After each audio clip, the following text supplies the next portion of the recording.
ಭ್ರಷ್ಟಾಚಾರದ ವಿರುದ್ಧದ ಕಾರ್ಯಾಚರಣೆಯಲ್ಲಿ ಇರಾಕ್ನಲ್ಲಿ ಭಾರೀ ಬೆಳವಣಿಗೆಯೊಂದು ನಡೆದಿದೆ. ಸಂಸದೆ ಅಲಿಯಾ ನಾಸಿಫ್ ಹಾಗೂ ಅವರ ಪುತ್ರರನ್ನು ಅಧಿಕಾರಿಗಳು ಬಂಧಿಸಿದ್ದು, ಅವರ ನಿವಾಸದ ಮೇಲಿನ ದಾಳಿಯಲ್ಲಿ ಕೋಟ್ಯಾಂತರ ರೂಪಾಯಿ ನಗದು ಮತ್ತು ಅಪಾರ ಪ್ರಮಾಣದ ಚಿನ್ನ ಪತ್ತೆಯಾಗಿದೆ. ಇರಾಕ್ನಲ್ಲಿ ಭ್ರಷ್ಟಾಚಾರ ವಿರೋಧಿ ತನಿಖೆ ವೇಳೆ ಸಂಸದೆ ಅಲಿಯಾ ನಾಸಿಫ್ ಅವರನ್ನ ಅಧಿಕಾರಿಗಳು ಬಂಧಿಸಿದ್ದಾರೆ. ಈ ಕಾರ್ಯಾಚರಣೆಯಲ್ಲಿ ಅವರ ಪುತ್ರನನ್ನು ವಶಕ್ಕೆ ಪಡೆಯಲಾಗಿದೆ. ಬಂಧನದ ಬಳಿಕ ಅಲಿಯಾ ನಾಸಿಫ್ ಅವರ ನಿವಾಸದ ಮೇಲೆ ಅಧಿಕಾರಿಗಳು ನಡೆಸಿದ ಶೋಧ ಕಾರ್ಯಾಚರಣೆಯಲ್ಲಿ ಬರೋಬ್ಬರಿ 20 ಬಿಲಿಯನ್ ಇರಾಕಿ ದಿನಾರ್ಗಿಂತ ಹೆಚ್ಚು ನಗದು ಪತ್ತೆಯಾಗಿದೆ. ಇದು ಭಾರತೀಯ ಕರೆನ್ಸಿಯಲ್ಲಿ ಅಂದಾಜು 146 ಕೋಟಿ ರೂಪಾಯಿಗೂ ಅಧಿಕ ಮೌಲ್ಯ ಹೊಂದಿದೆ.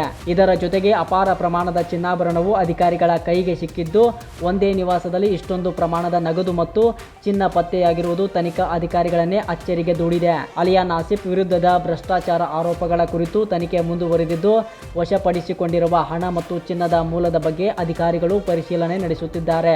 ಈ ಪ್ರಕರಣ ಇರಾಕ್ನಲ್ಲಿ ಭ್ರಷ್ಟಾಚಾರದ ವಿರುದ್ಧ ನಡೆಯುತ್ತಿರುವ ಪ್ರಮುಖ ಕಾರ್ಯಾಚರಣೆಗಳಲ್ಲಿ ಒಂದಾಗಿ ಪರಿಗಣಿಸಲಾಗಿದ್ದು, ದೇಶದ ರಾಜಕೀಯ ವಲಯದಲ್ಲಿ ವ್ಯಾಪಕ ಚರ್ಚೆಗೆ ಕಾರಣವಾಗಿದೆ.